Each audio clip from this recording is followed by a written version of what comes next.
Ngayong araw naman guys, naisipan nga pala namin na manguha naman ng litog. Kasi nga pala ay may gagawin kami guys na napakasarap na recipe dito. Kung sa akala nyo guys na ang pwede lang gawing bupis ay yung karne ng kambing, ay sasabihin ko sa inyo guys na ngayon ay gagawin nating bupis itong mga litog.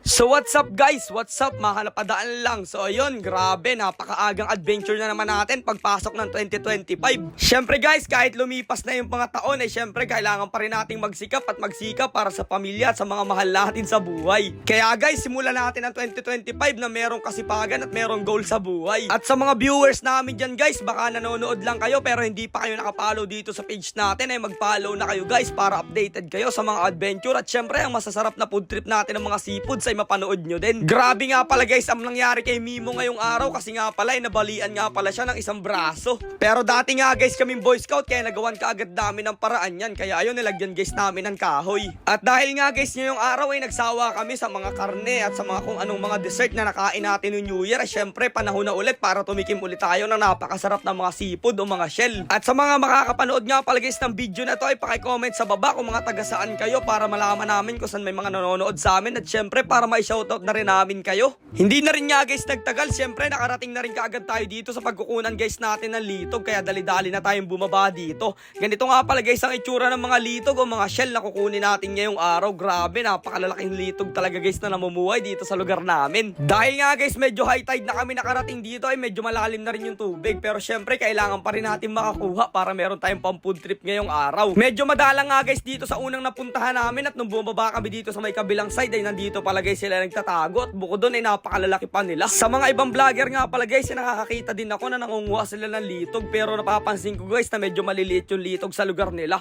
Pero dito guys sa lugar namin, ayan no, talagang parang kasing laki siya ng mga lukan o mga tuway. Kung ang laman guys ng mga lukan ay kulay puti, magkaiba naman itong laman ng mga litog guys, kasi medyo kulay orange na medyo red ito. Ang kailangan mo nga lang pala guys gawin para makakuha nito, syempre kakapain mo lang yung mga putik dito, at ayun, makukuha mo na sila. Gaya nga guys ng lagi ko sinasabi sa inyo na hindi rin ganun kadaling manguha ng mga shell dito sa mangroves, kasi guys minsan matatalaba yung kamay mo or matitinik ka guys na mga malalalang isda na sobrang sakit talaga. Pero syempre guys, dahil nga dito kami lumaki at sanay na kami sa mga ganitong gawain, kaya syempre binibasic na lang namin yan. Alam nyo naman guys na hindi kami lumaki mayaman ng mga kaibigan ko, talagang yung mga tatay guys namin ay mga mangingisda lang sila, kaya siguro nasanay na kami sa mga ganitong gawain. So yun guys, ito lahat yung mga nakuha namin litog ngayong araw. Ayun, ilang peraso at malalaki din. May nakapapang isang samaral na isda. Yan guys, yung ating lulutuin ngayon, papang ulam natin. Ito mga litog, yung lalaki. Okay na yan. Gaya nga guys na sabi ko sa inyo, yung mga tatay namin ng mga kaibigan ko ay mga isda lang dito sa lugar namin.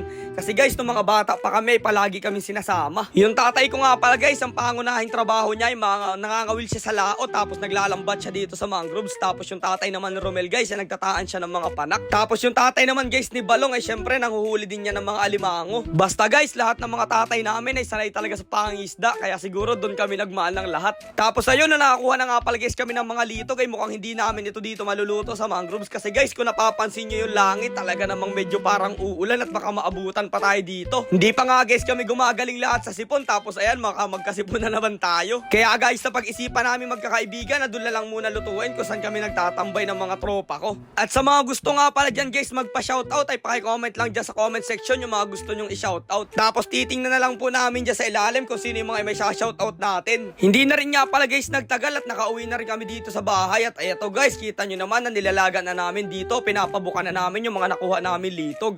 After nga guys natin pabukahin yan, ay lilinisan natin kasi medyo mabuhangin yan para medyo malinis naman guys mamaya pag kinain natin. Kung mapapansin nyo guys ay talagang medyo kulay orange o mapula-pula yung laman nila. At dahil nga guys gagawin natin tong bupis, ay gagayatin muna natin to sa maliliit na part. Pero ang totoo guys ay matagal na talaga kaming kumakain ng mga litog, pero niluluyahan lang guys namin, at pero minsan iniihaw din namin. Pero ngayon pa lang guys namin susubukan yung bupis na litog. Napansin lang kasi guys namin na parang kulay orange yung mga laman nitong litog, kaya naisipan namin na subukan o gawin tong mga bupis. Kaya mamaya guys pag naluto ito, sasabihin ko sa inyo o di-describe ko sa inyo kung ano ba talaga yung lasa, kung masarap ba talaga siya o hindi. Pero bago ang lahat, ayan, magigisa muna tayo dito ng sibuyas at bawang. Tapos ayun, may nagayat din tayo guys na maliliit na luya.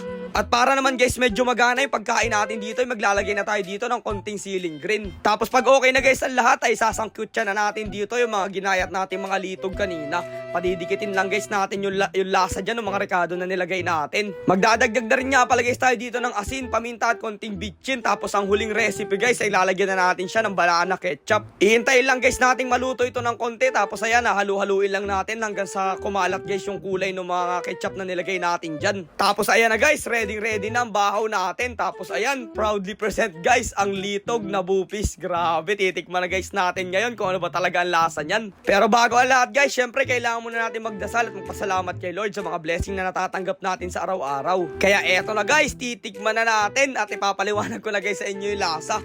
Nung kinain namin to guys ay talagang masarap siya, pero parang may konti siya guys na pait. Siguro meron kami hindi naalis dito sa litog or may napasamang konting mga putik na kinain nila, kaya siguro medyo mapait.